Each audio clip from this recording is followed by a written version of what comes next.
And that is a wrap. So that is the end of the marathon training cycle up to the taper. So, I thought that setting a marathon PR was a good idea, and it is.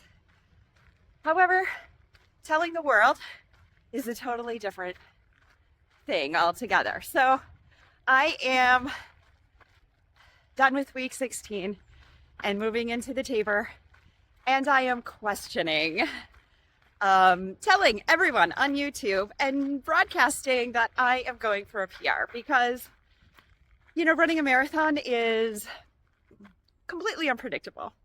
You don't know what's going to happen on race day. You only know a little bit about the weather and what could happen. Your body and feeling, everything is up in the air and anything can happen. And so here I am now wondering if I maybe shouldn't have told everybody. On the flip side, I wanted to tell everybody because I thought I'm going to hold myself accountable.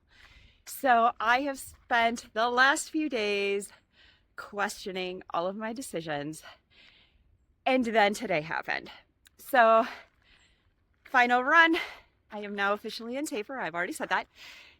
And I started and my knee locked up. Has that ever happened to you? Because it has only ever happened to me on the treadmill. Maybe a mile, 2 miles in, all of a sudden my knee just like locks and I'm hobbling and can barely run. And I give it a couple of seconds or maybe a minute or two and it eventually goes away and then I can run just fine. Well, it started today before I even left on my run. On this absolutely gorgeous day, I was so excited.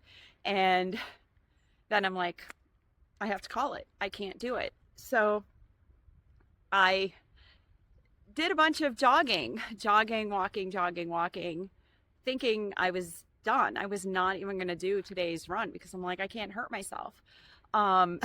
Because, tapering I call it like being a doctor. And I don't mean because you're diagnosing yourself or you're treating yourself, but you go into taper with the mentality of do no harm, right? Like just don't do anything that gets you injured in any way, shape, or form. So here I am thinking I can't even do today's run. And after a few times jogging back and forth, I was finally able to jog normally. And I thought, you know what? Do it. Get out there and run. Don't quit. Even though I had mentally prepared to not run, I went out there and I ran. And I spent the entire run going, what on earth am I doing?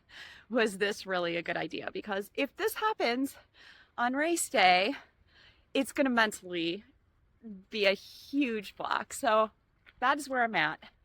Going into taper, knowing full well that the joke about racing and running is so true that, it is 90% physical and the other half is mental. Totally true. So I'm working on marathon. I have worked on marathon specific endurance and, pacing and having that good aerobic and physical fitness late in the race. But I am going to spend my taper focusing on the psychology of running and the mental aspect and getting myself to a point where I don't start to walk or stop running and start walking when things get tough, because that has been a huge challenge. So in 2021, let me go back even further.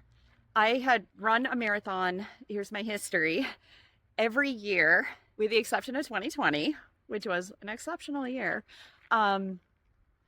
And my PR was set in 2015 and I ran a 4:49 and I could not get back there. And every marathon I ran saying I was going to do 4:30. 4:30 was always my goal.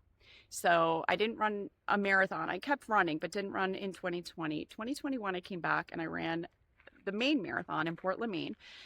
And I was shooting for 4:30 and I did not change a thing about my training, with the exception of where I was training, because I trained in Maine with hills.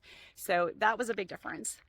And I went into that marathon in 2021 with a mantra. I went in clinging to a quote from Des Linden where she said, relax and let the run come out of you. And so I just kept saying that. And then around mile 23, I saw these two men, and they were not together, but they must have been pacing each other, maybe unbeknownst to them. And I thought, if I just hold on to them, if I just stay with them, do not let them out of my sight. Do not stop and walk, and do not let them out of your sight. And so again, my PR was 4:49 in 2015, and it went to 4:20, and I think 50 some seconds. So I knocked 29 minutes off of my PR in 2021. So that is why then I started working towards PRing again. And in the spring of 2022, I ran the Maine Marathon again. I actually did it with a bunch of friends, and I did it way slower. And then I thought, if I want to have something different, I have to do something different. And that is when I changed to Fitzinger's volume plan and ran Sugarloaf in 2023. And then I went from 4:20 PR to 4:06:28, which is my current PR. So knocking 6 minutes and 28 seconds off is totally doable for me. But I need to have that mental mindset of just keep going. Can't rely on having people, and you can't rely on having a mantra that works or that you can even remember in the middle of it. So feeling is okay. Everything is okay. Right now, today, I need to mentally get over things and know that, you know what, everything isn't going to be perfect, but I need to get there. So that is what tapering is going to do. I finished the run. I am here. It is coming fast. I'm still questioning why I'm telling everyone all of this, but here I am, and I'm shooting for 4. I have 2 weeks to the Sugarloaf Marathon. It is coming fast, and I'm hoping, I know I can do it. So here we go, into taper. Keep on running. Enjoy the beautiful weather wherever you are. Hopefully it is gorgeous, and let's do this.